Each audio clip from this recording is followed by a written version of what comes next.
Welcome to another edition of Kabbalah, the Dragon, the Priest, and Governments, Part 5. We've been talking about the Bible kingdom and how it compares to governments.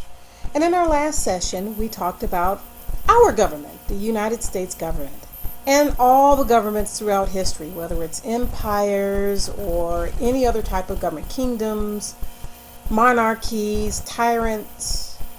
They all follow one thing. They all deal with the making of law and policies and law enforcement. And the reason for that is that kings are not really interested in the well-being of people as much as they are in controlling their behavior and staying in power. And so we found that almost every government you could ever think of falls under the cycle of assessment in Kabbalah. They are more dealing with assessing what's going on in the world and making laws and policies and enforcing those laws. And yet, in our government, we saw the rise of something new, something that hasn't existed before, and that is industry. Industry has taken over the top part of the Kabbalah in that it deals with the creation of technology, discovering how the universe works, and using that knowledge to improve our living. And that whole process that industry has taken on upon itself is a part of the creative cycle in Kabbalah. And in the Bible, the creative cycle is represented as the king, the branch, the great creator, and also the masculine principle. So our industry has taken over that part of the Kabbalah. They are sitting in that space. Whereas our government, that we traditionally look at as being, what is actually ruling, takes over the place of the high priest, the dragon, the great assessor, and the feminine principle, that part which is the hands. One of the stories in the Bible that really shows this relationship of the Kabbalah is Joshua and the branch, and that's Joshua is a high priest that is talked about in Zechariah chapter 3. And when we first meet Joshua, he is said to be the high priest that is saved from the fire. In other words, he's going through the testing process, and Satan is right there, standing there to accuse him and to put him through that testing process.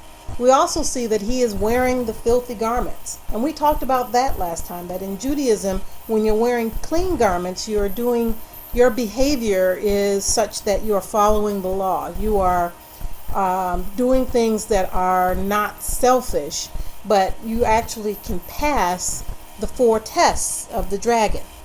When you're wearing filthy garments, you're failing. You got a big fail mark on your test.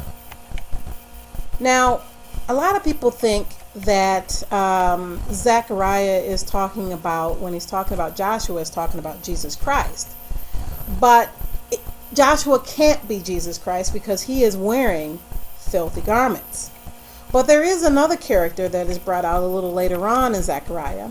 In fact, in verse 8, it talks about the branch. And Joshua is brought in front of the branch, who is God's servant.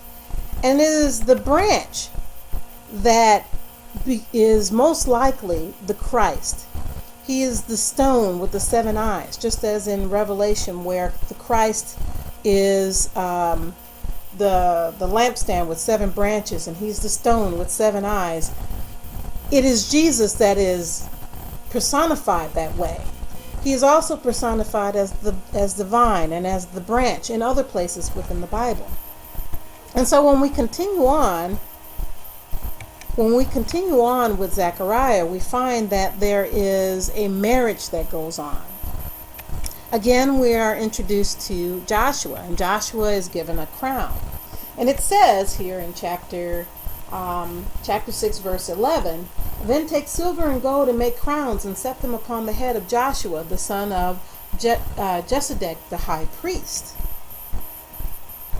And speak unto him, saying, Thus speaketh the Lord of hosts, saying, Behold, the man whose name is the branch. So he's talking to Joshua, and he's saying, look, here's a man called the branch, and he shall grow up out of his place, and he shall build the temple.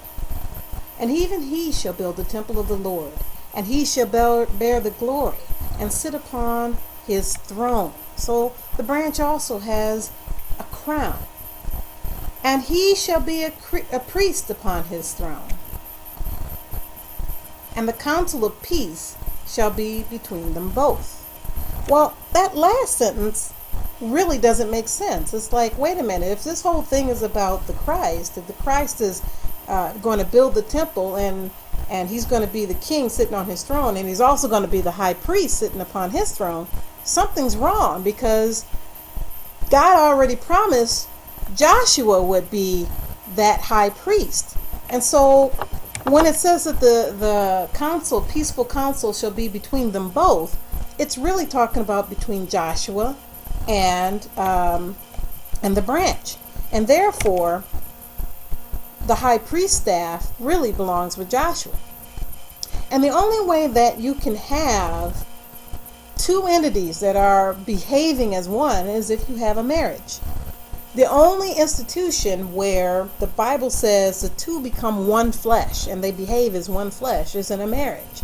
And so the male principle, which is the kingship here, the creative kingship, and the high priest, the female principle, become one. And that is how the Kabbalah is set up, with the male principle at the top, the creative process, and the feminine principle being the assessment process. And the two become one. Now, when we go back and look at our government again and how it's set up, how things are right now, the government is performing the feminine principle function. It is performing the function of the priest. And industry is performing the function of the kingship. And the two aren't quite merged together. I mean, you're always hearing the Republicans talking about how the government's too big and how it's too restrictive. The industry should be able to do whatever it wants to do. And the government is saying, hey, industry is stepping all over the people. The people are not being represented. And that's true, because industry, even though the government has a mandate to be by the people, for the people, industry has no such mandate. And although it is taking a position as a part of the kingdom government, even though not officially, but it is. It's sitting in this place right up here in Kabbalah. So, but it has no mandate to take care of the people. And so something is going to give. Something in the future has to give in order for industry to finally take that role. When we look again at Jehovah and his name, when we see it in Moses, when he finally goes to meet Jehovah, he is told that Jehovah's name means I am that I am. And I've spoken to several rabbis, and they said, well, that's not really true. It really translates something more like I will be what I will become. And when we look at the Kabbalah process, and when we look again at the middle pillar, that where we can see the potential, where we measure potential, as we said in one other in a prior session, we see that it also adds up to 26. And so the characteristics of Jehovah are found in Kabbalah along the middle pillar, because this is where we measure the potential. This is where we measure what something will actually become. And whether we admit it to ourselves or not, our government is becoming. We are moving through history and becoming the kingdom. It reminds me of the verse that says, the stone that the builders rejected has become the chief cornerstone. And we know that the stone is the Christ. But what we fail to ask ourselves is, who are the builders? Well, the builders are us. We are the builders. We are the ones that are building the kingdom, one piece of technology at a time. If you want to know more, you can join us on Jewish and Christian Symbology, where we talk about symbolism, prophecy, hidden meanings in the Bible, and Kabbalah.